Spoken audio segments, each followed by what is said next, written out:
before, if you have a question or just confusion, please raise your hand, stop me, chime in from afar. Okay. But yeah, so I'm going to talk about a lot of things kind of in between neuroscience and AI. And but I want to just kind of make sure we all have a same understanding of some of the basic concepts. So a lot of this stuff is, as the intro lecture should be, kind of introductory. And so it might be familiar, but it might not. Really, I just wanted to survey, some of the most common models that we use across artificial intelligence and computational neuroscience, and make sure that you kind of see where the math comes from behind all those models. So we're going to start at a level of high biological realism with biophysical models. So Hodgkin-Huxley formalism, and talk a little bit about some CPG work that I did using those. And then we're going to work on integrated fire, which is kind of like a simpler version of a spiking neuron model. And then from there, those can be turned into rate models, which are very close now to the kind of models that you'd use for artificial intelligence, but they're still dynamical, and focus on plasticity. And then from there, do a little bit of an intro to artificial neural networks. And so my assignments that I put out, the first one is kind of making sure that you're familiar with some of those concepts here. All right, so just to start out, we should all kind of remind ourselves, what's a real neuron look like? And what is a real neuron before we do all this math that it's going to ignore certain parts of what a real neuron is, right? So here's a picture of a real neuron. So this, I think, is a Purkinje cell. So it's got this cell body over here, and then this large, huge branching dendritic arbor, where it's receiving input from lots and lots and lots and lots and lots of other cells, right? And then over here, the axon's going away, and it's sending its output. So that's a nice calcium imaging picture. Now, what about their activity? So on the left, you can see calcium imaging out of the activity of a cell. I forget where. But you can see that when the cell spikes, there's this big burst of calcium influx throughout the cell, but then there's also transient calcium fluxes along the axons and dendrites. I don't know what's what here, but so it's good to keep in mind, right? This spike generation process is happening spatially, temporally, and it's not the same in all the dendrites and all the parts of the axon. It's actually variable across space, right, and time. And some kind of interesting fact about calcium imaging is, first, it's reliant on this effect that the transition rate between energy levels is going to scale as the square of the light intensity. And so this is why calcium imaging is so great, right? So if you focus your laser at a certain plane, you can be very sure to only be exciting fluorescence in that very specific depth plane. And this is a result of work of Maria Goeppert-Mayer, who's a German physicist and won the Nobel Prize for that. So throughout, I'm going to kind of highlight various people kind of at random. And in no way is this a complete survey of all of these. Sorry if I leave out your favorite scientist or model. Okay, so we've seen kind of a picture of these real neurons. And so now looking at neurons in a dish, here's one neuron that's stretched out on this glass plate, and I think an electrode's being inserted here. So this is the squid giant axon. So this is, right, the famous experimental prep that Hodgkin and Huxley used to record the first action potential. And there's a picture, the first published picture of an action potential. And it's not the giant squid axon, but it's a giant axon from a more common squid. And it's so big, right, that you can just see it with your bare eyes. And that's why it was such a great prep, because you could actually, just poke it with an electrode. And it controls the squid's ability to escape from a possible predator. So when they're scared, right, this giant axon can conduct a relatively fast, it's unmyelinated, so it's actually not that fast, but it conducts a pretty fast action potential through it that causes eventually the squid to squeeze out a jet of water, escape. Okay. Yeah, question. It's just a black rectangle. Yeah, it's this zoom thing. Just move your mouse to that. Here, if I make it small, move it in the corner. Thank you. Yeah. Yeah, it's kind of inevitable. I don't think it'll cover up too much. Okay, so what are the ingredients of biophysical models, right? So you're going to directly model ion channels, essentially.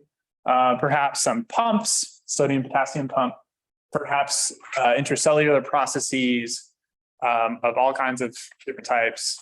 I'm really not super expert in that, but things like G protein couple receptors, they send some signal and yada, yada, lots of stuff happens. So they tend to be, for our purposes, either deterministic ODE systems of equations or stochastic systems of equations like SDEs or Markov models. And what they're good for is they also can capture things like the effects of drugs or neuromodulators directly, because you're really modeling all those processes that those chemicals work on, right? And what they're great for too is capturing nonlinear effects. So these are dynamical systems that can capture things like bursting or synchrony generation in networks of cells. So if you want to be able to understand those kinds of processes, you want to model them with the right kind of nonlinear dynamical systems. But they're still going to make all kinds of simplifications, right? Because the only real perfect model is to actually have the cell in an experiment. Okay, so right, this is just sort of textbook material, but it's good to see in case you come from a physics background or who knows, math background. I did undergrad in physics and math. So you've got different kinds of ion channels. Some of them are just open all the time. A lot of them that we're going to focus on are what are called voltage gated ion channels, right? So depending on the electrical potential across the membrane, those channels can be open or closed. And then you've got other kinds of channels that depend on things that bind to them. So this would be, your modulators, your different kinds of synaptic neurotransmitters, et cetera. And so the basics of what these things depend on, right, is and how they're going to act on the cell is going to be, well, what's the charge of the thing that goes through them, right? And what is my current membrane potential? So the voltage across the membrane. And what's the polarity of that thing that's coming through, right? And if you really want to get into the nitty gritty, which we're kind of going to ignore when we go to Hodgkin-Huxley, each of these channels is opening and closing stochastically, right? That's kind of the nature of lots of atoms bumping around, binding, unbinding. That's just how it is actually happening. But what we're going to do is model those deterministically because there's lots and lots of channels in the membrane at once, right? And really all that the total membrane voltage depends on is what fraction of those channels are open and closed. So you can go into a whole zoo of stochastic models if you don't want to make that approximation, but we're going to go Any questions? How familiar is all this so far on the scale of like, yeah, super familiar to like, kind of heard about some of this? Okay, super familiar, good. Okay, so Hodgkin-Huxley model, right? Even if this is familiar, hopefully it's useful to get a reminder. So this was the first real biophysical model of a neuron, and it's basically based on this circuit, right? So the membrane is not a conductor, so it has some capacitance. And you have inside the membrane and outside the membrane, and maybe you're going to feed some current in from outside, and how much voltage there is across the membrane. I guess in this diagram, that's E, is going to depend on all of the flows of current through the possible ion channels that we're going to model. So here, the ion channels that you model are a sodium channel, a potassium channel, and then a leak channel. So we'll get into the details of that. So the sodium channel, and I'm not going to go through all the equations here, but just to give you a taste, or the potassium channel, excuse me, is modeled as having a conductance G that depends on a variable n. Okay. So, and why it's n to the 4? Well, that's what Hodgkin and Huxley found fit their data best. Okay. So basically they went through a data fitting procedure. So if you want to make it sound super modern, they were doing data driven modeling. Okay. But way back in the day. And like most current machine learning, it's just least squares, right? So they just fit this curve of experimental data, essentially by hand, I think. But what they did was they found that, okay, this n variable, it was parameterizing channel opening, okay? And it has a dynamical dependence here. So when alpha is big, let's see, so yeah, so n is how much of the channel is open. And it depends on alpha. So the growth of that is proportional to alpha, and then the decay is proportional to this other thing, beta. And so they have these opening and closing functions, alpha and beta, that were fit experimentally. So a similar approach is applied to the sodium conductance. You'd have these opening and closing factors, right? Alpha and beta, but now they're for sodium. And they put this all together and they got a system of equations that looks like this. So, right, the total current, and this is just lifted from their paper, right, is, well, there's the capacitance term, and then you have these conductances of the different channels and their reversal potentials. And it was kind of, it's fascinating historically. A lot of this talk is going to be sort of historical, that they were able to nail this n to the 4th, m to the 3, h thing just by seeing what fit their data best. Okay, so that's what they did, but it's been validated historically, and I'll explain this in a second. So the reason why you might have n to the 4th, right?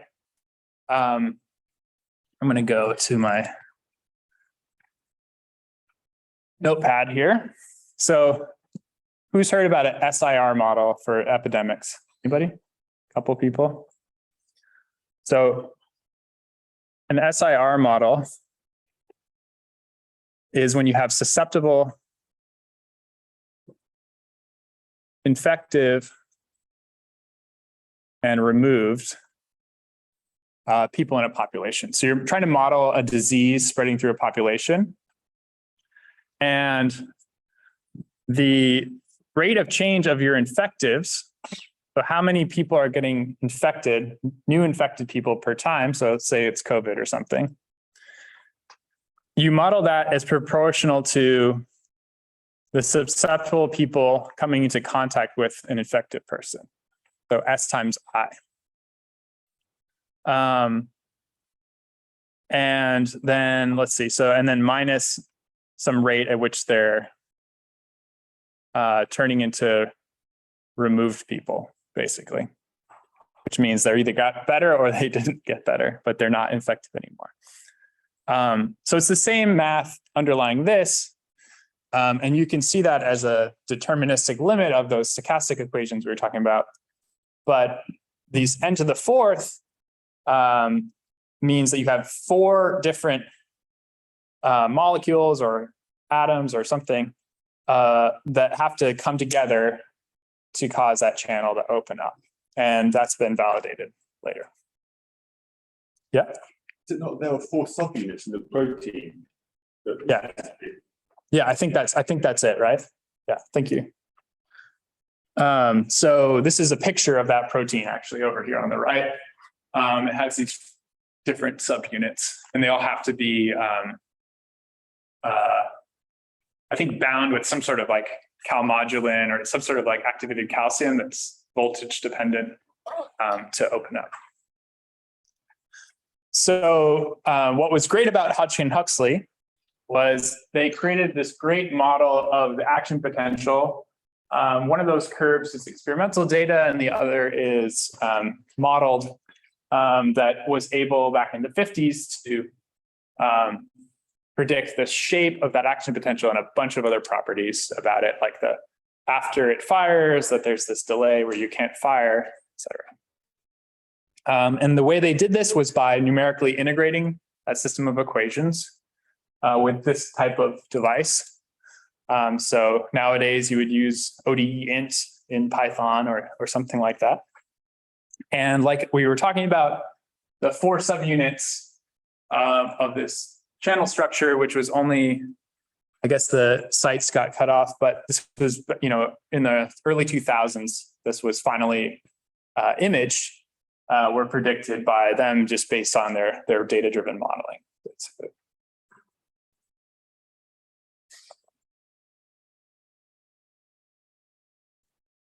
And this spike generation mechanism, we can see, unfortunately, all my references are being cut off.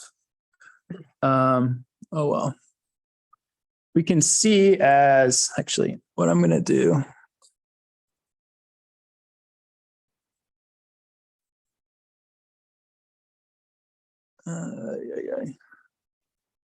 Well, you'll get the slides later. So this is from Itzikevich's book. But you can see them as a limit cycle in phase space. So if we plot membrane voltage on the bottom and potassium activation, so that n variable on the y-axis, you'll see that when the neuron model is in a spiking phase, you're getting a limit cycle, or in other words, a loop of activity that is the spike. Okay, and in certain regions of the phase space, it's slow, so the in between the spikes, and in certain regions, it moves faster.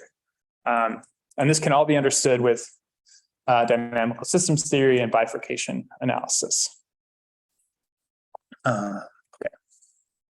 So at this point, I want to encourage some audience participation. So let's just, why don't you raise your hand and let's talk about what are some things that are missing from Hodgkin-Huxley model.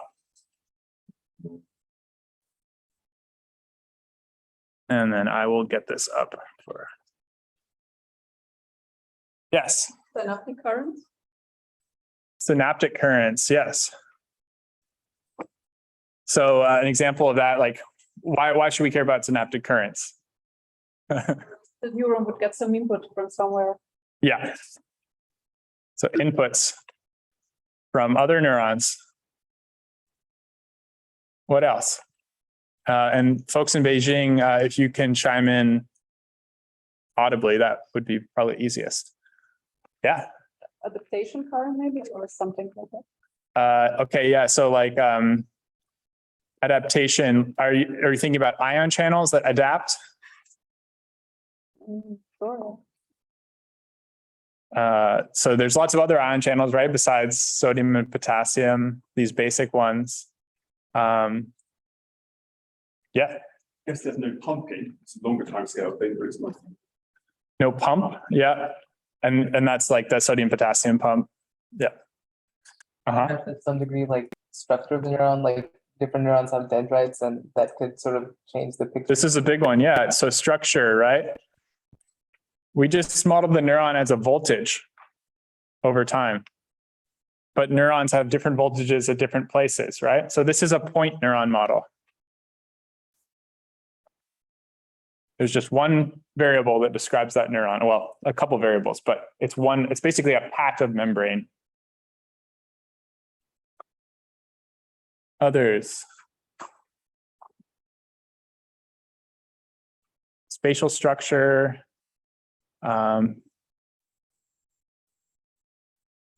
Yep, these are good, big ones. We didn't model, say, any neurotransmitters or modulators.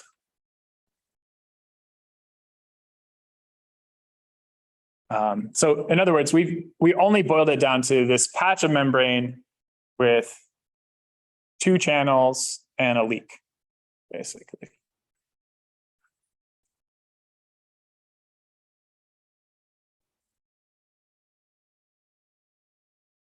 All right, I'm trying to get it to go back to presentation mode. It thinks it's in presentation mode. There we go. Okay, so if we wanted to model spatially extended neurons, you'd want to now move towards something that has knowledge of the actual spatial structure of the neuron. And one way to do this is through cable equations. So now basically what you would assume is that you've got these little patches of membrane that you model with like a Hodgkin-Huxley type model, right? And they're coupled together to their neighbor patch on each side. So if we're just thinking about a tube of a dendrite or a tube of an axon, you can model that as coupled little membranes with resistance between them. And in a continuum limit, that turns into this PDE, which is called the telegrapher's equation. So you see that there's a voltage derivative term. Now, and before we just had the voltage derivative was equal to a sum of total currents, right? C times V. But now there's a dependence on space with basically a diffusion term. So when you have a voltage in a certain location, right, it's going to leak into the nearby parts of the membrane, and that's going to effectively create diffusion. And to actually solve this in real interesting situations, you're going to do it discretely. So you have things like neuron and nest, which is cut off, that do that. And that's how people model dendrites, which are actually fairly interesting computationally. So if you want to model dendrites, like say with neuron here on the right, you build a computational model of your dendrite and solve that little telegrapher's equation on each section of dendrite with all the nonlinear terms that you care about. And another interesting consequence of this is that each segment of dendrite is effectively a nonlinear neuron, right? Because it has like a Hodgkin-Huxley type equation for it. So if you have a dendritic arbor, you can think about each little dendritic arbor as doing a nonlinear computation. And so a single neuron, if you actually model the dendrites, can be doing something like a network of neurons that are just point neurons. So this is a bunch of work that people like Bartlett Mell have emphasized computational reasons for that. Okay, and then modeling synapses, this was mentioned. So synaptic channels, these are basically like other ion channels. So here to model this, a synapse from a neuron J to a neuron I, right? Physically, that's like where there's a bunch of cell next to another cell and something has to diffuse across, right? A neurotransmitter, and then that neurotransmitter starts opening up channels, right? So with graph theory, you would draw that like this, but that's not what it spatially actually looks like. But it's the same approach, right? You have a synaptic variable that evolves as some time scale tau, and it opens with some opening that's voltage dependent. And it's dependent on the presynaptic voltage, because the presynaptic cell, when it gets depolarized, is going to release neurotransmitter. And this is just a sigmoidal types of function. And then you add that up across all the synapses from presynaptic cells. So maybe you have excitatory and inhibitory cells, and those all contribute to the total synaptic current that a cell receives.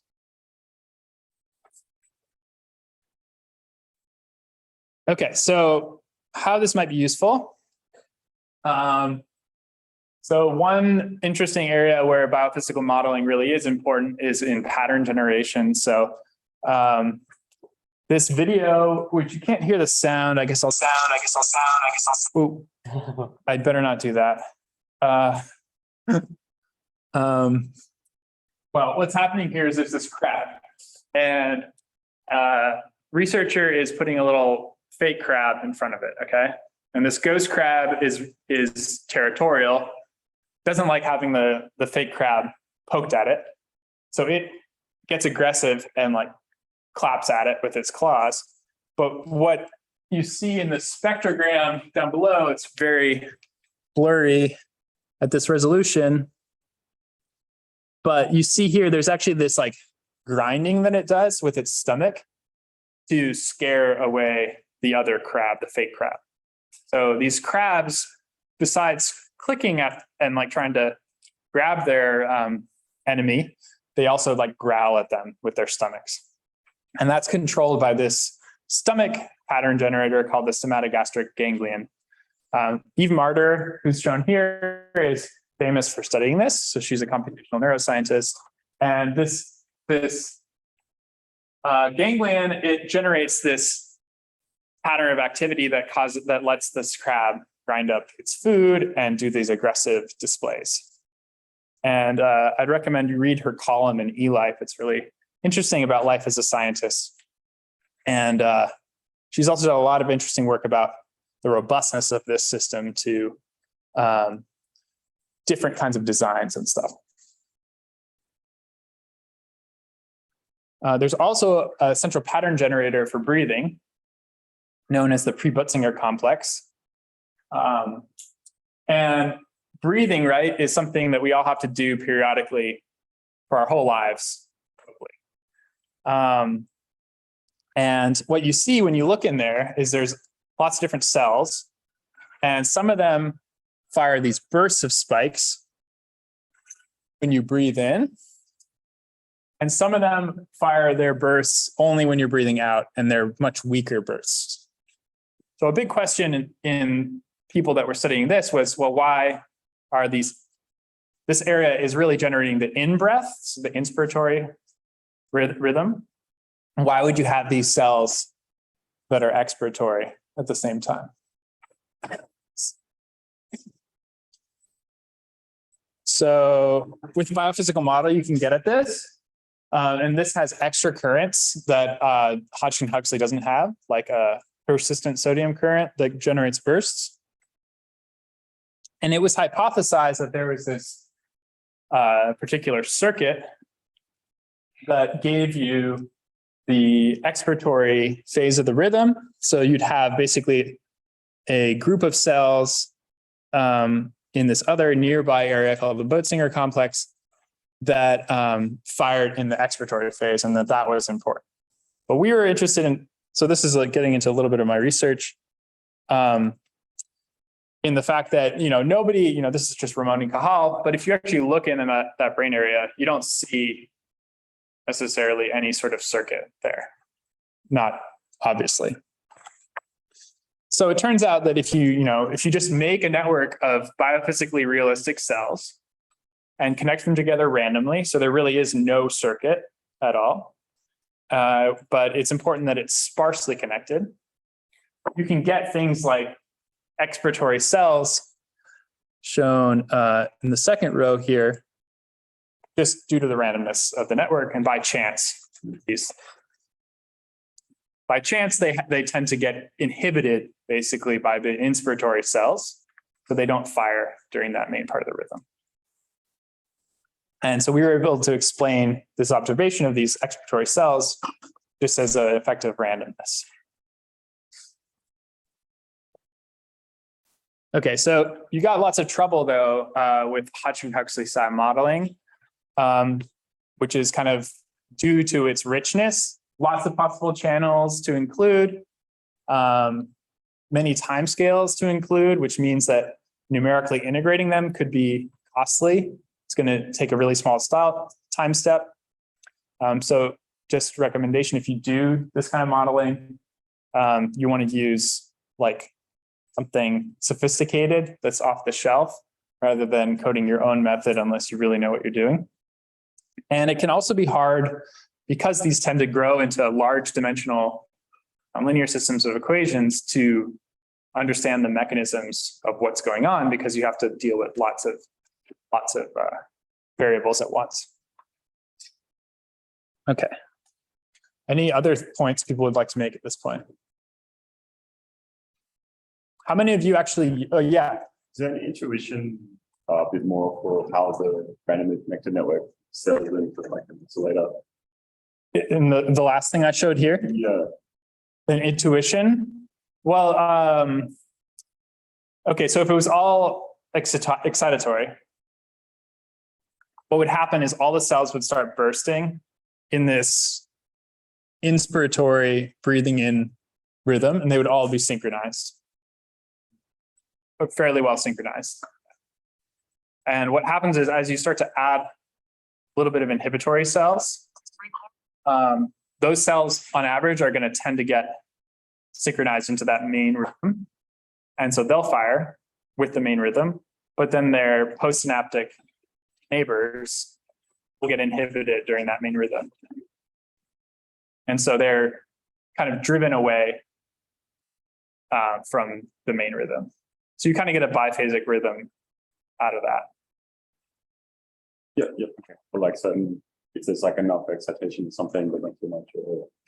So yeah, all the details depend on how well balanced E and I are basically in that setup. And I'm not showing all the results there, but yeah. Yeah, cool. Thanks. Okay, so just to give me a read on this group, at least here in Basel, like how many of you actually use biophysically detailed models in your research? Like one or two. Okay, great. So this is at least not something you use, right? So most of us, right, we use more simplified models. Okay. That's where we're going next. Okay, so 36. Okay, I can get into these integrating fire and then we'll take a break. So in these models, you basically ignore some currents, right?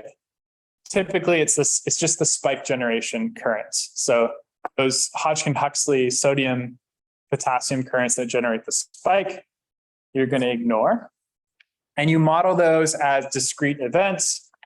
So the fastest time scale you're basically taking to be instantaneous.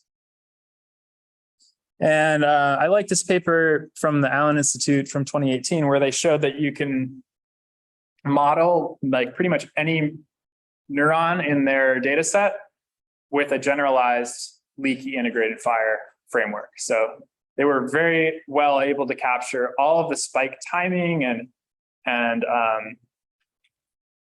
to various kinds of like stimulus ramps and types with a general integrating fire model. So it's pretty powerful. This is singular neurons, yeah, but from mouse, from a bunch of different cortical areas, I think, for the most part.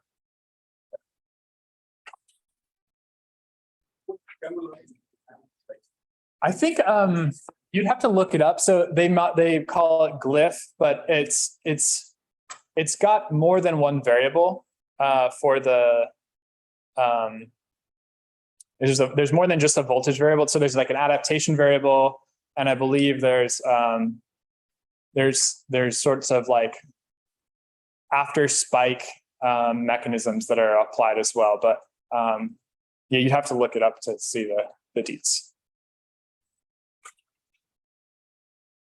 Okay, so I think we've got just the right amount of time to do this linear ingredient fire example. I assume probably a lot of you are familiar.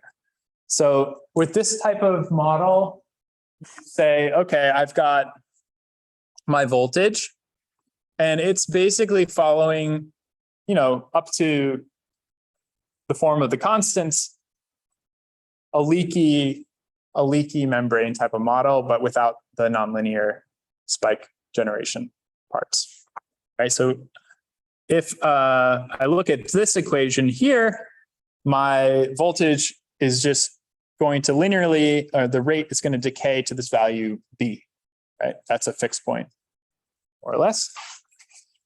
But you add this extra twist, right? So if my voltage passes a threshold, then I'm going to reset it to 0 and say that it fired a spike. Okay, so my voltage passes this threshold, there's a spike. Okay, so let's do some math. Okay, so LIF model.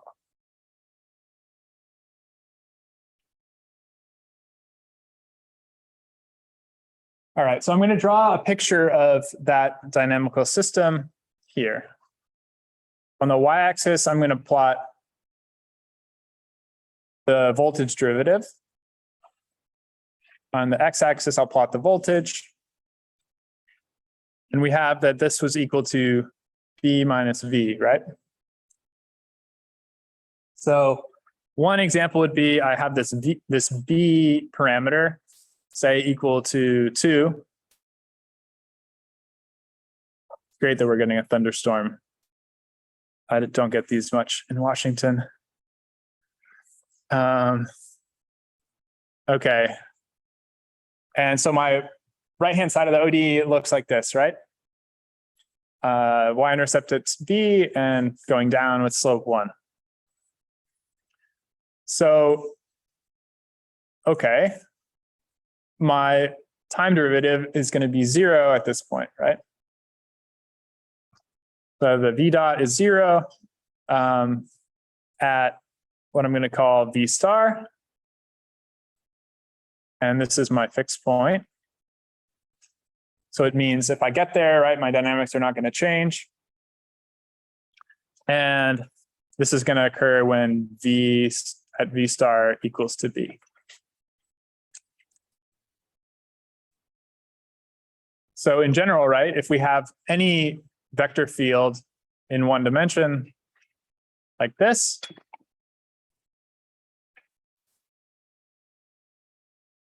anytime it crosses the 0 axis is a fixed point.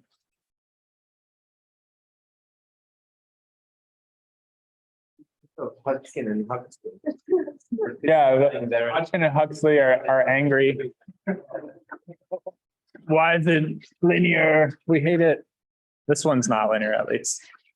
And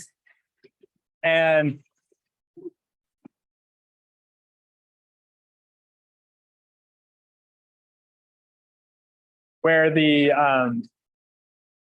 it's fine. Where V dot is positive, right? The voltage is going to move to the right, and when it's negative, it'll move to the left.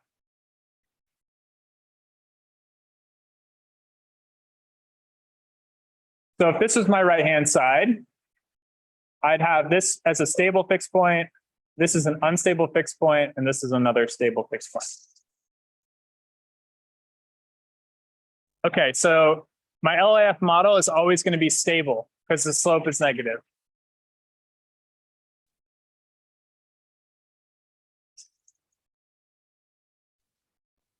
Great. So if we wanted to solve the ODE,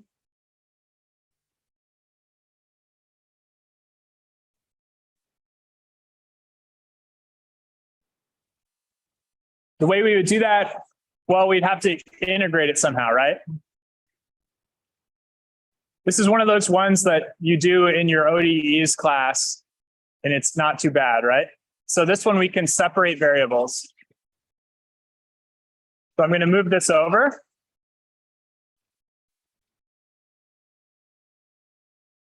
And then I'm going to integrate. And what that gives me is negative log of b minus v. And I'm going to integrate this from 0 to t. And so I'll have that 0 and t. And on the right-hand side, I'll just get t. All good? So let's see, what does this give me? This gives me negative log evaluated at t minus negative log evaluated at 0. So I'm just going to swap those around. I'll get log minus v of 0 minus log minus v of t equals t. And okay. So whether or not I'm going to fire a spike, what's that going to depend on here?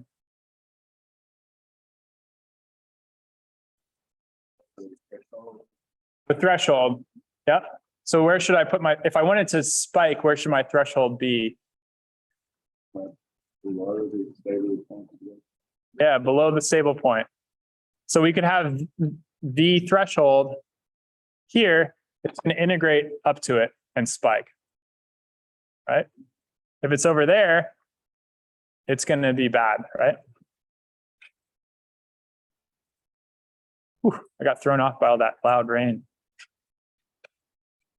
Okay, so let's assume that B is greater than V threshold.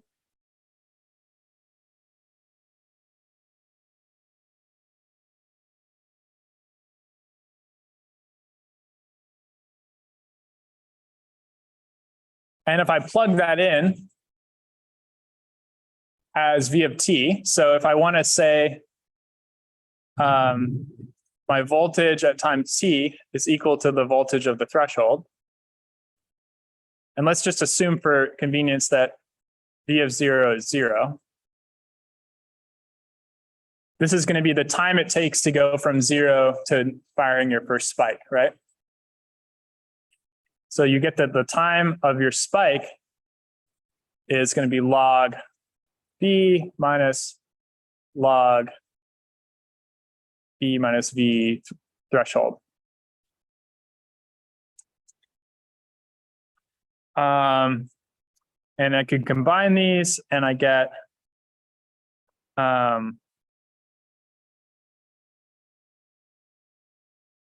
what do I get? I get this divided by this, right? So I get log B, or I guess I'll do minus that. Minus log of B minus V thresh over B, which is just minus log of 1 minus V thresh over B. Everybody see that? Okay, and then if I wanted to make an approximation, I'm almost done. What would I want to do here to approximate this thing? What's one way? One way I could do it. Yeah. Always Taylor expand. Yes. And about which point? I'm going to expand this log.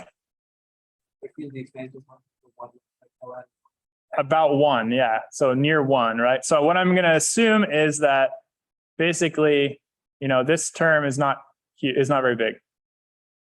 So let's assume that this is sort of small. In other words, I'm going to be thinking about B as being big. And that ends up giving you 1 over B. Because the derivative of log, right, it's 1 over x. And if this thing is evaluated at 0, you get the thing here. Oops, not 1 over B. B threshold over B. The minuses cancel. Okay, so that's saying that the time between spikes, right? So 0 was my reset. I'm measuring the time it takes to spike is going to be like the threshold divided by the parameter b. So the frequency is going to be 1 over that. So it's going to be proportional to this parameter b. So if you wanted to plot frequency versus b, which you can think of as like the input, well, let's see. So b needs to be bigger than v threshold for it to fire a spike, right? So below v threshold, there's going to be no spikes. And then above the threshold, it's going to increase with some sort of nonlinear way, right? Because of this log. But when b gets really big, it's going to just be linear.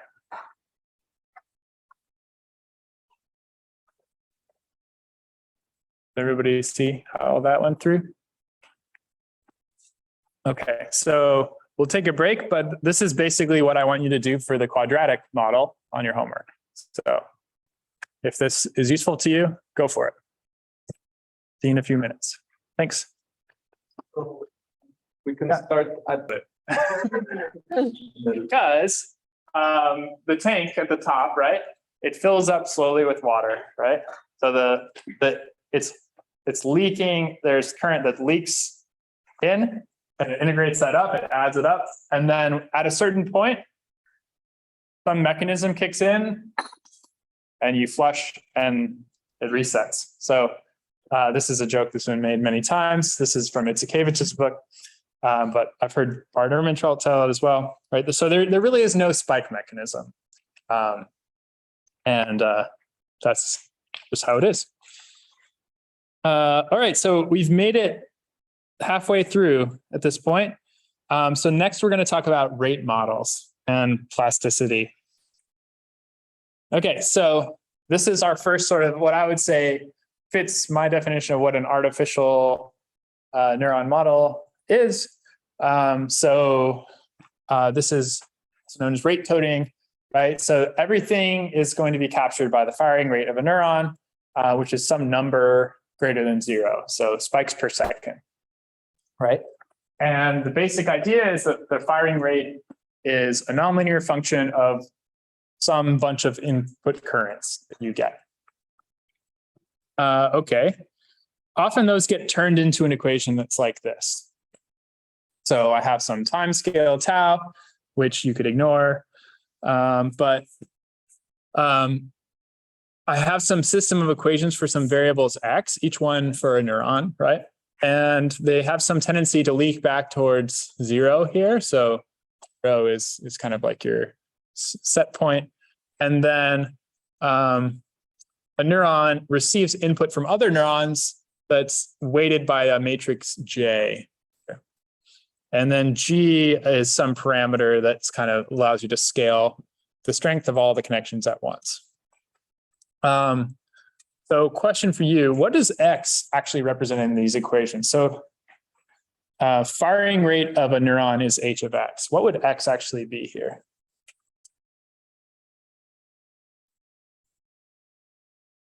I mean, there's no real wrong answer. Kind of up for interpretation. Yeah. The current inside the neuron? Yeah, maybe the current, right? Or the total current coming from a neuron. So you're not actually modeling the neuron voltage in this kind of model. Or you have to maybe like add some extra bells and whistles to measure the voltage. Yeah, do you have another idea? No, I mean, I'm just confused. Is X a vector and J is a matrix Yes, X is a vector and J is a matrix. function too? Vector value function? H here, okay, good question. Yeah, so typically H is going to be some nonlinearity. So now we're going to model this as every neuron has the same firing rate nonlinearity, H, and we're applying it to every element of X individually here. Standard sort of machine learning way. Okay, so Before we move on, let's think about the stability of this equation with more math.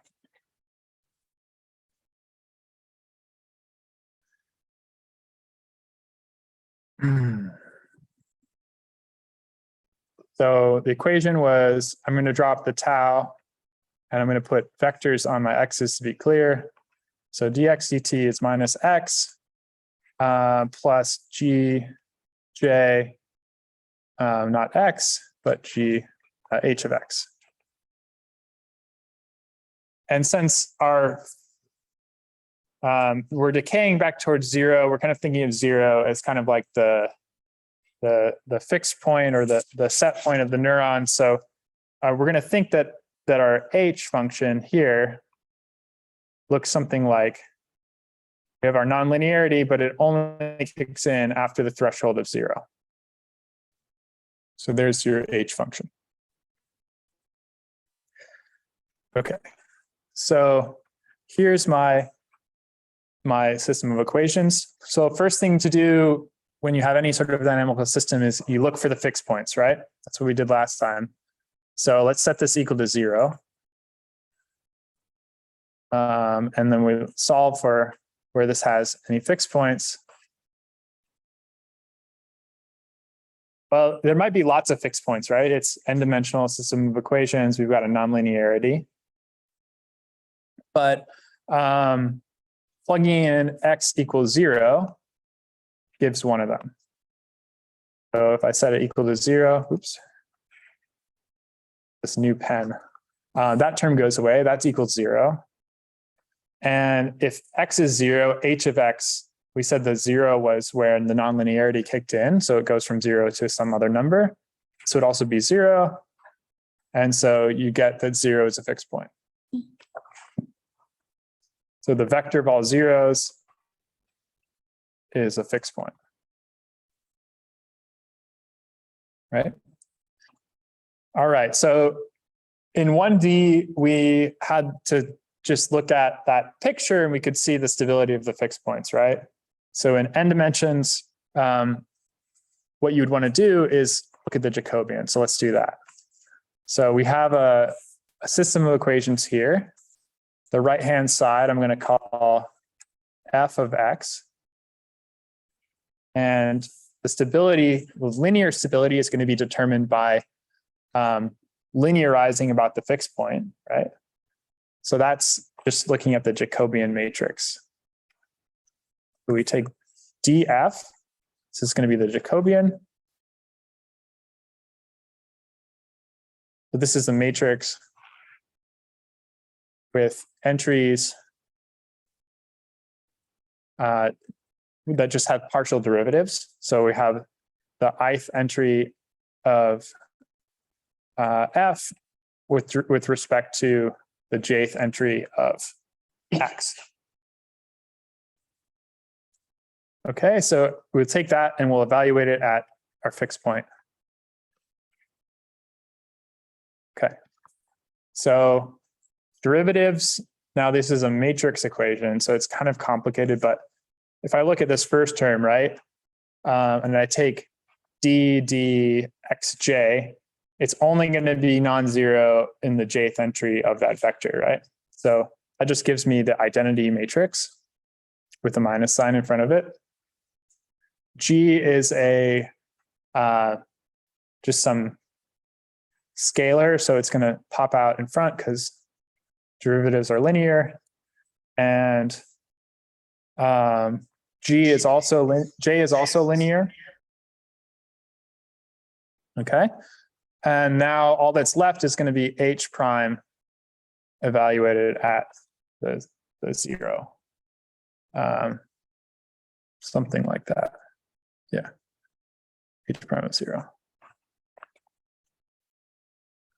Okay, so this has the right shape. It's going to be an n by n matrix. This is an n by n matrix. And let's just assume that this derivative is set to be 1, so we can ignore this term. So my nonlinearity has slope 1 at 0. And what you see is this is basically minus I plus G times J. So whether or not this fixed point is stable depends on the eigenvalues of this thing. So if the spectral radius, if the biggest eigenvalue is less than 0 in magnitude, it's going to be stable. And oftentimes people model this with J as a random matrix, which means that its eigenvalues are going to tend to be circular, distributed on a unit circle. But we've shifted them back by -1, right? So whether or not it's stable depends on if we look at the real and the imaginary eigenvalues of this matrix. If they're if they're to the right of this y-axis, it's going to be unstable. And if they're to the left, it'll be stable. So if I was in an unstable situation, it would look like this.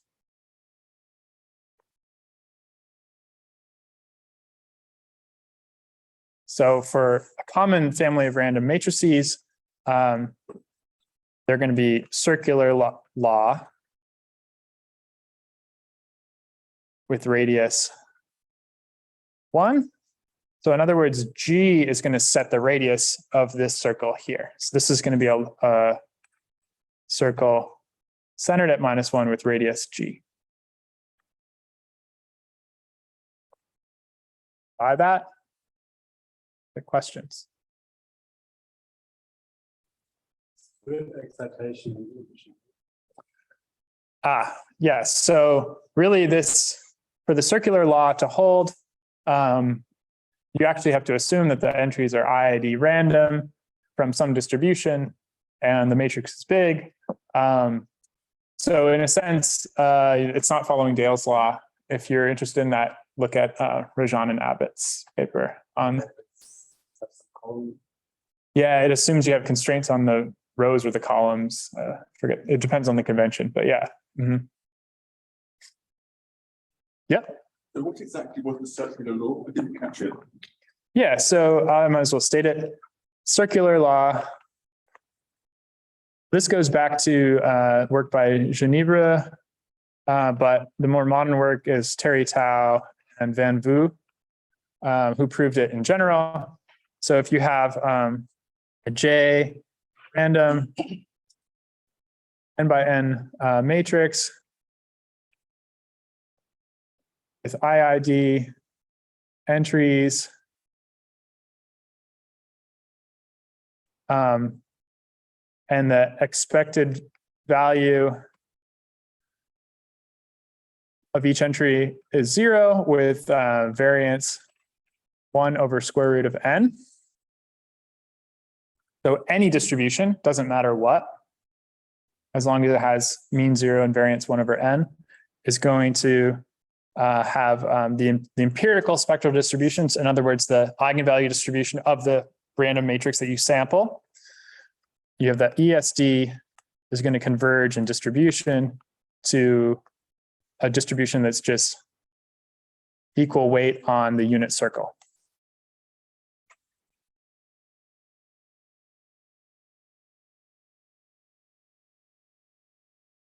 In the imaginary, in the complex plane. And what the convergence is? Convergence with what series of?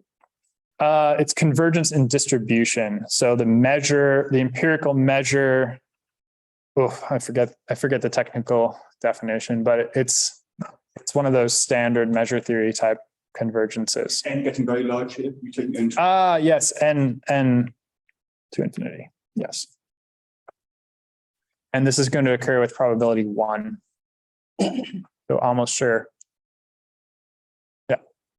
On the circle, do you mean in the circle or actually? Well, the boundaries measure 0. I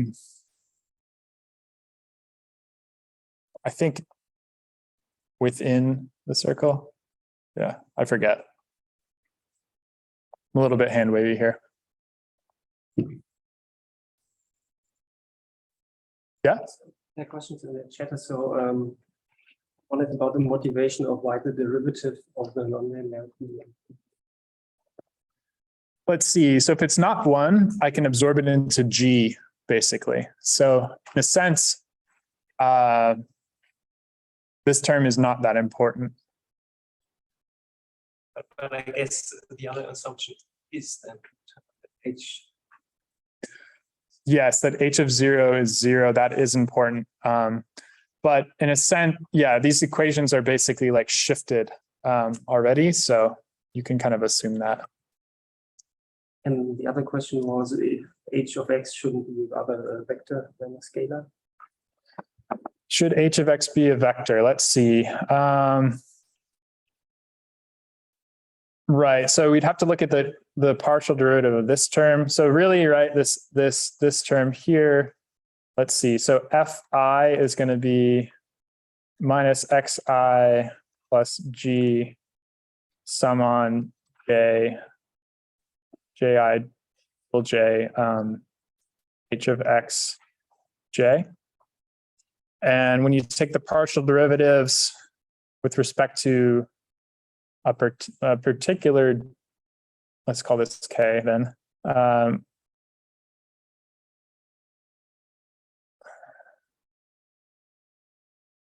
You take it with respect to dFi dxk. Let's see. Only the J term contributes, right?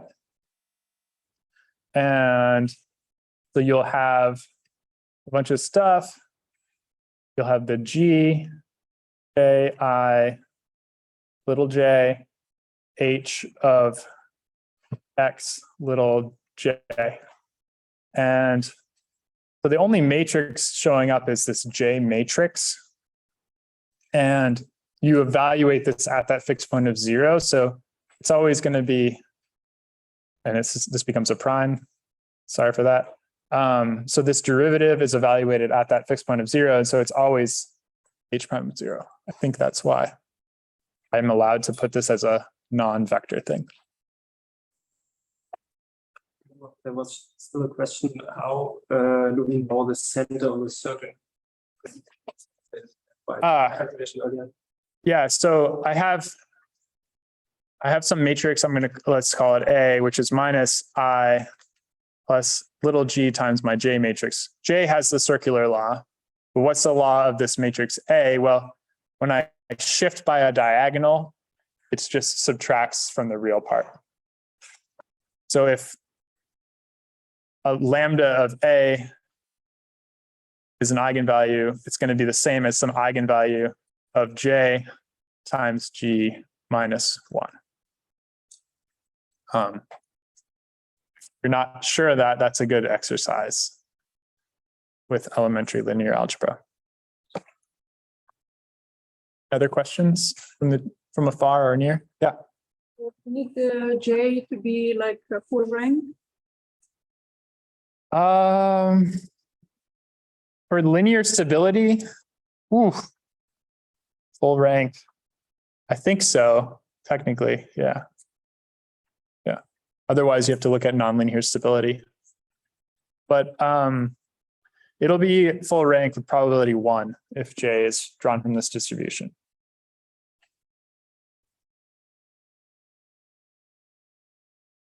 Any other questions? Okay, so why do we care about this? Well, and here's some data. I guess I was going to show this first of how these Fi curves look in reality, right? So sometimes they actually do start from 0 and increase. And sometimes they will jump above threshold. So that's called class 2 excitability. So in general, with these fake, non-realistic models, artificial models, you would assume that they are this type 1, class 1 excitability. But in reality, they could have like a step function type behavior. Well, the reason why we did that derivation was because these balanced networks are fairly important in computational neuroscience. So the idea in balanced networks is that you have a matrix like we were talking about where the entries are drawn from some distribution. And on average, the amount of excitation and the amount of inhibition to a given neuron is equal. And so what that means is the excitatory and the inhibitory currents into a neuron are roughly equal. Now, how you actually make that, there's different ways of making that balance, ensuring that balance, besides just drawing your matrix from a random ensemble, like I said. So there are some technical definitions there that I don't want to get into, but what happens in those networks is that they were going to generate asynchronous activity. And asynchronous activity is kind of what you see in Cortex, for example, when it's when you're not attending to a particular task or anything. So here's a histogram of firing rates for monkey, and then the model on the left-hand side. This is work from Ben Vrieswijk and Sompolinsky back in the 90s. And that transition from a stable state to a chaotic state is governed by that leading eigenvalue of that J matrix. So, or of the what we call the A matrix, but it's basically tied to the J matrix. So when the G is greater than 1, you'll have chaos. And this, you'll get other kinds of distributions than the circular law. Here's the circular law from Rajan and Abbott. But if you include Dale's law, like we were talking about. Okay, so the next thing that would be nice to model is plasticity. So I want to do a derivation of the Hebb rule for you guys. So I better keep track of time. Okay, doing pretty good. Okay, so Hebbian learning. This goes back to, I think, 1949 is when Hebb's book, The Organization of Human Behavior, came out.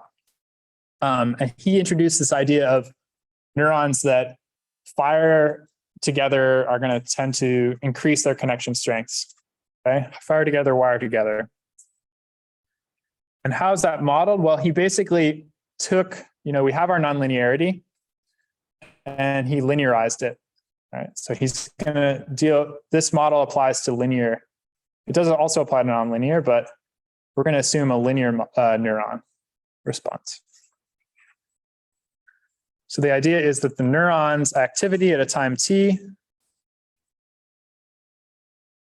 is a linear function of some input. So what the neuron's going to do is it's going to apply some weights, which I'm going to index by time t-1, just because that's what I did. But you can think of them as its current weights, and it's going to weight the input at time t. Okay, so x is an input, and w are our weights, and this is the neuron's activity. Everybody good? And what's going to happen is the neuron is going to adapt its weights by changing them at that time step. So time is discrete here. So it takes its old weights and it adds delta W that's going to be indexed by a time t-1.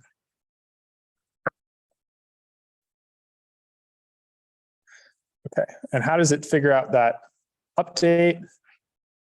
Well, it's going to be delta W of t-1 going to be equal to basically is if y of t is big, so if its response is large and the input's large, it's going to increase the weights and vice versa.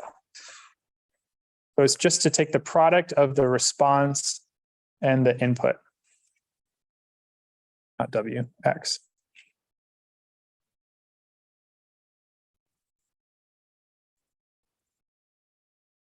X of t.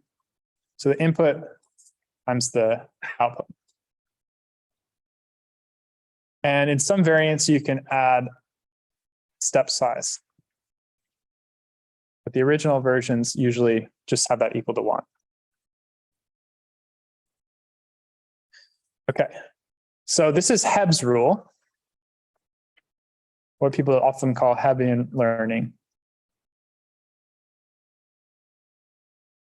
And in the 80s, this was modified to be stable. So the problem here with this rule, okay, over time, right?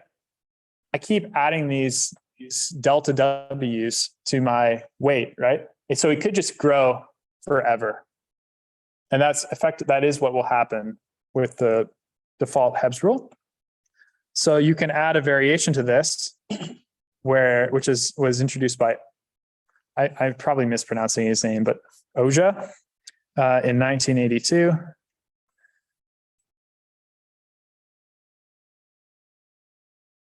Which is to add an extra term. I'm going to keep the step size in there. And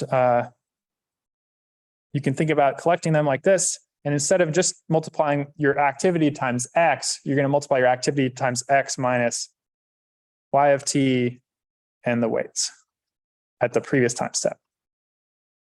So now it's just about the difference between X and your old activity, your current activity times the old weights.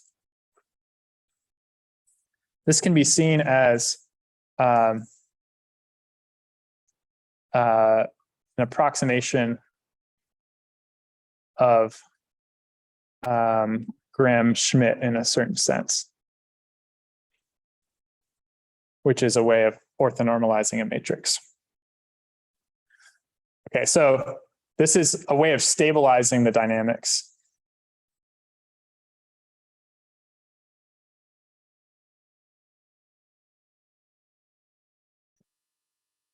Okay, so why would it stabilize? I'm not going to get into that, but let's just look at the original Hebb rule.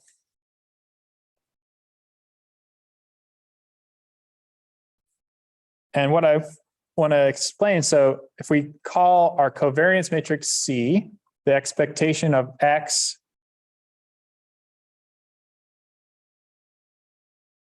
basically across all time, the outer product of our data, right?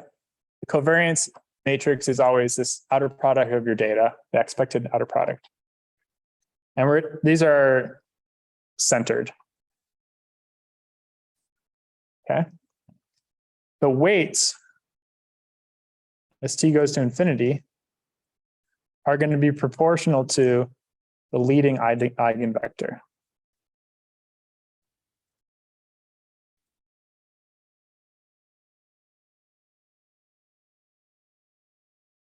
Okay, so I included this as an exercise for your homework too, but I want to show you the gist of how you do it. So, are there any questions at this point before I charge ahead? Okay, so we can rearrange the update equation for the weights, right? So this is weights at new time equals weights at old time plus delta, right? So we can rearrange that. So the change in the weights, new time minus old time, this equals your delta W. Well, what I'm going to do is divide that by gamma, and delta W had gamma times y of t, x of t. Yes. Okay, so I have change in my weights equals y times x. Now, and y was w t minus 1 dotted with x.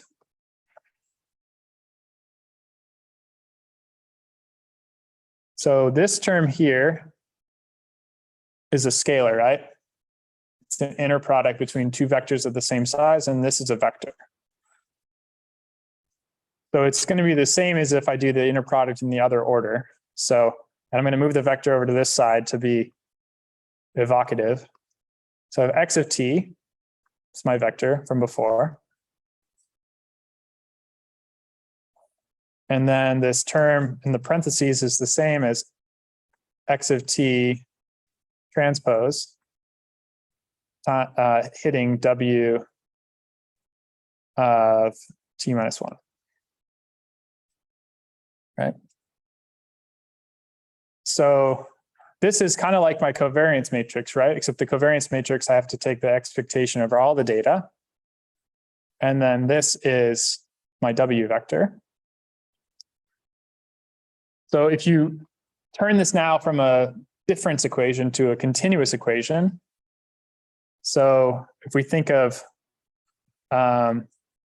this left-hand side as like a derivative, right? This is like a finite difference. So we have dw dt on the left-hand side.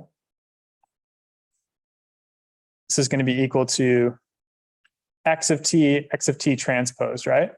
But if I'm turning from discrete to continuous, right? It's like I'm sampling lots and lots of these t's over and over again. So it's like you've sampled all the data, and then you have your w on the right-hand side. So this is like an approximation to a continuous equation like this, where you've seen all the data. And then this is going to converge over time to the leading eigenvector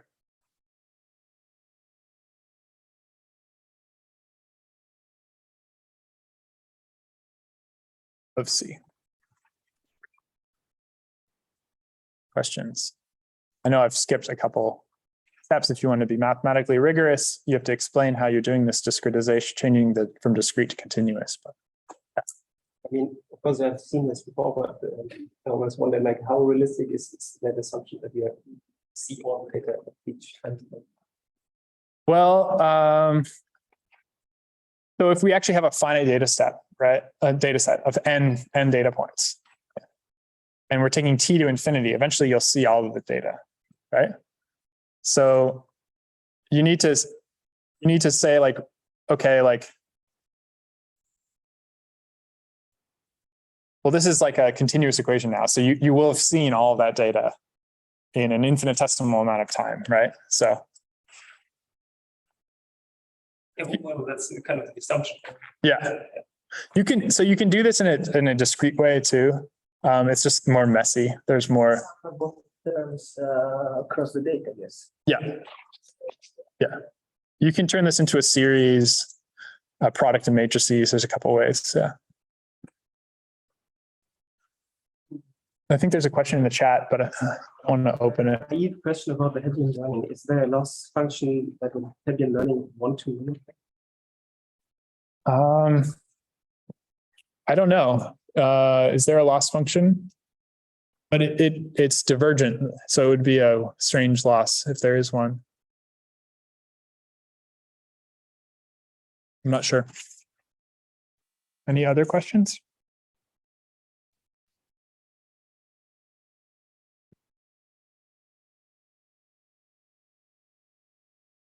So Hebbian learning, this rule, it is known to be biologically plausible, right? Unlike, say, backpropagation in neural networks. This rule has been validated experimentally. But an interesting sort of theoretical model that's based off of it is this force model from Sicilla and Abbott. So, in that situation, you actually have this in one version of it. You have a linear readout from your network. So you have one of these sort of balanced networks that's in the chaotic regime, right? So it's just generating chaotic activity, doing its thing. And what they did, which was kind of surprising, I think, to me, was they have this linear readout. So it does, W just does a dot product with the activity, which is just H of X, and computes this thing Z, which is a scalar. What they showed is that they could take that chaotic network and feed that back in with some weights F. So you take your Z and you feed that back in. And this F weights are not learned. And just by learning these W weights, it could get this network to produce all kinds of interesting time series activity. So it could do periodic, discontinuous, at least approximately, and things like chaotic activity through learning. And there's other similar ideas. Liquid state and echo state machines are similar. Okay, so the very last part, I may not be able to get through it all, is to talk about artificial neural networks. So these are just feed forward, non-dynamical neural networks. So these last models like force and stuff, if you discretize time here, that's basically a recurrent neural network. It has equations that look a lot like this. Artificial neural networks, right? Yeah. Sorry, can you just the logic. So here you show this as an example of Hebbian learning or Oyer's rule. But if I remember correctly, here they, at least in the learning, they force Yeah. he's doing something that system has not learned yet. So he's giving it's providing the correct feedback to the network. Then you learn the weights W, if I remember They correctly. learn the weights W by comparing the Z that they measure as W dot R against some training signal. And they don't use Hebbian. This is true. They don't use Hebbian. Use like least squares. That's different than Hebbian. Right, but I also thought, but I might be wrong, so correct me. I also thought that at least initially in the training, they replace Z by what they want Z to do. And they basically they disconnect the W's. This is later. And they force Z initially to have what they want to do.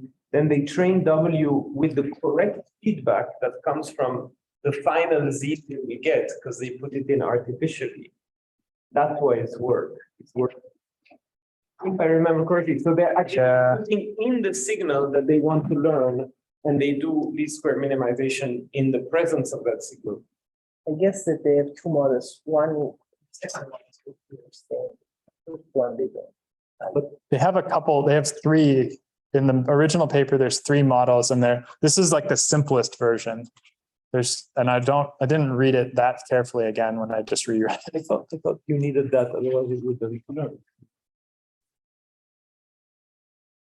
Because it's very low dimensional, this one dimension. Yeah, but Anyway, we can look But at the that, feedback then it's expanded again. Yeah, but just it's one dimension. So I'm not sure. We could I look don't it know. up, but so here, what was the connection between that and what came? I guess the point I was trying to make was that, okay, so if you add in learning to these kinds of dynamics, I showed you can learn a principal component, right? But like, who cares, right? I can just call Graham Schmidt. But this is a more interesting neuron model. Yeah. Okay, let's dive into ANN. So like these go way back to the 40s, in fact. So McCulloch and Pitts wrote the first paper about what we would call artificial neural networks today. They also introduced this diagram, which was, now this is the kind of diagram you'd use for a transistor. And as far as I know, this comes from this paper, which is kind of interesting. There's a nice history book by Grace Lindsay about the history of comp neuro that you should all read. And what they showed was that you can actually, with some sort of network, so these neurons were Boolean, they're either off or on, you could compute any function. And they showed even, how you could, all sorts of Boolean functions, the or, the and, all the possible Boolean functions you could kind of create all the building blocks out of small circuits. And, later on, people started getting better neural data and seeing things like stimulus selectivity, right? So Hubel and Wiesel showed that you could get selectivity to different kinds of angular bars. And it's actually kind of interesting. Pitts was involved with some work like this where they cut off, but they studied what the frog's eye tells the frog's brain. They have this paper. It's very nice to read. And he was, I think, distraught by the fact that there was analog computations going on where his earlier work was all Boolean. He was a logician and was very believed in the Boolean logic. But he had some personal issues going on too. But they were also kind of thinking about stimulus selectivity, but in a frog visual system.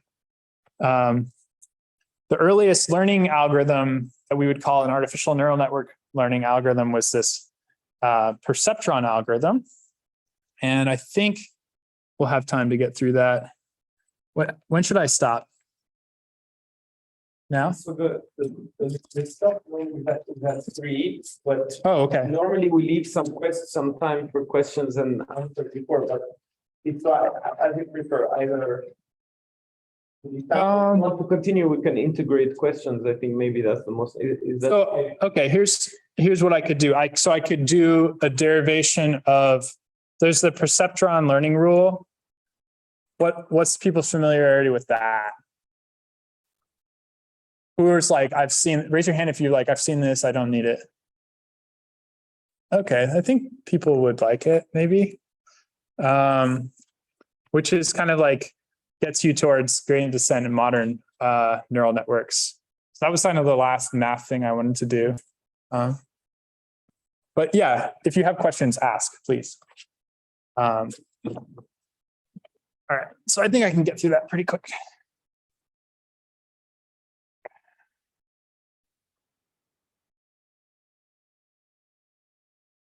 So the perceptron, so as Rosenblatt conceived the perceptron, it was one of these earliest overhyped neural networks things. He thought actually about a multi-layer network. So there was this input that explained as the retina.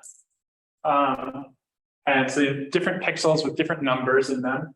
And then there was a random set of connections from those inputs to a second layer. And then there was a readout, response units. And those readouts were what were learned. Okay, so this is what the perceptron algorithm is going to train, just the readouts. And it's sufficient to just consider a single readout neuron.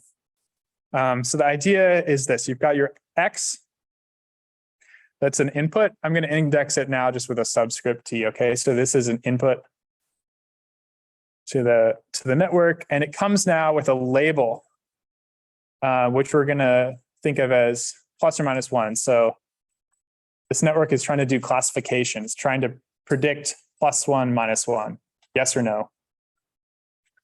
And the neuron is going to compute a linear function of the input, f of x, which is just W transpose the input x. So it's just doing linear function of the input. And the perceptron rule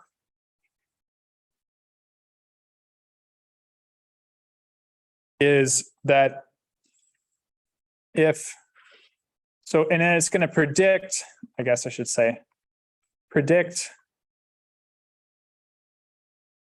the sign of F for the label. Okay, so if it's positive, I predict +1. If it's negative, I predict -1. So the perceptron rule just says if I make a mistake, so if sign of F of X T is not equal to YT, I need to change my weights, and you change your weights following Hebb's rule. So I make W of T plus 1 equals WT, I guess I changed conventions here, plus gamma YT XT. And gamma, the step size, again, it's sort of, I guess, non-essential. I think the original Rosenblatt work didn't have a step size. So you just add, so let's see. So if I'm trying to predict, if Y is positive, right? and I predict negative. Let's see, does this make sense? So my label is plus and I predict minus. It means my weights dot product with my X was in the negative direction. So, well, it says add Y is plus, add my X to my weights so that next time I predict, my W vector is going to be pointing more in the direction of that X. Okay, so that's kind of the intuition for why it works. So this is the rule. Are there any questions about that?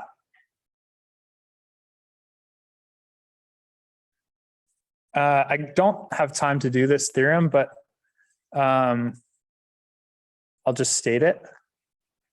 So this theorem comes from the 60s. The version from Novikov is a nice proof, but there's other proofs that came earlier in the earlier 60s. So if the data are separable, linearly separable, if the data, let's see. So first of all, my data have to be bounded. So all of my data points, none of them are arbitrarily large. And we have a mu, which I'm going to call the margin. And what we have with the margin is that there is some W star that when I take its inner product with any of the data and I multiply it by the sign Y, all my data are separated by this margin, right? So the inner product times X times Y is bigger than mu. For some W star. So this says I can predict there's some W star that exists that will separate all my data, and it's more than mu separable, is what this means. Then you get convergence in less than R over mu squared steps. So at most, it's going to take R over mu squared steps for this perceptron algorithm to converge. And I think it's good to just give you an intuition of what this margin is. So if I have some data points that look like this, and I'm going to call this the origin, okay? So this, any of my predictors, my Fs, right? If I draw what F looks like, I take a W and I dot product with my input. So W is some vector. Say my W points like here. This is my W. It's pointing in the direction of the pluses, and it defines a hyperplane that separates the pluses and the minuses. Okay. And if I had some other W that looked like this, it would give me it's not a perfect one. Would give me a different hyperplane. What the margin is saying is that all of my points, so if this W, the black one is my W, all of my points are at least mu away from the lines. And it's better to have a bigger margin to find a separator with a bigger margin. Because in a sense, you're kind of like equally hedging against pluses and minuses in general. So it's going to generalize better. Any questions about this? Okay, so I guess I should wrap up. I didn't go over loss functions, but you can think about this as minimizing a loss function. And that's not a very good loss function, but there's better loss functions. Modern neural networks rather than just minimizing over the readout, it's going to minimize over all the weights. And you have more kind of fancy optimization routines, more fancy architectures, and things like convolutions. And you use this LU linearity often. Okay, and then for image classification, convolutions are kind of the name of the game these days. But this goes back actually to comp neuro and the neocognitron from Fukushima. But now they're performing much better. What I think would be a cool project actually for somebody to do would be to implement a modern neocognitron, because nobody's ever, as far as I can tell, applied it to modern big data sets. And it's kind of a pain to read that old paper. But you have people like Hinton, LeCun, and Bengio who won big award for deep learning recently. These are, this is kind of the name of the game in machine learning these days. And where we're at now is like, okay, we have these data sets like ImageNet, where you're trying to predict one of 1,000 different labels, and these neural networks are getting, high 90s and percentages or 90 something % accuracy. And, the models are getting bigger and bigger and bigger, up to like hundreds of millions of parameters. And I would say this isn't it, because we don't have good theoretical understanding of how this all works. So that's what my second talk is going to be about. Okay, let's leave it at that. And then any more questions would be great. Any questions? Thank you very much.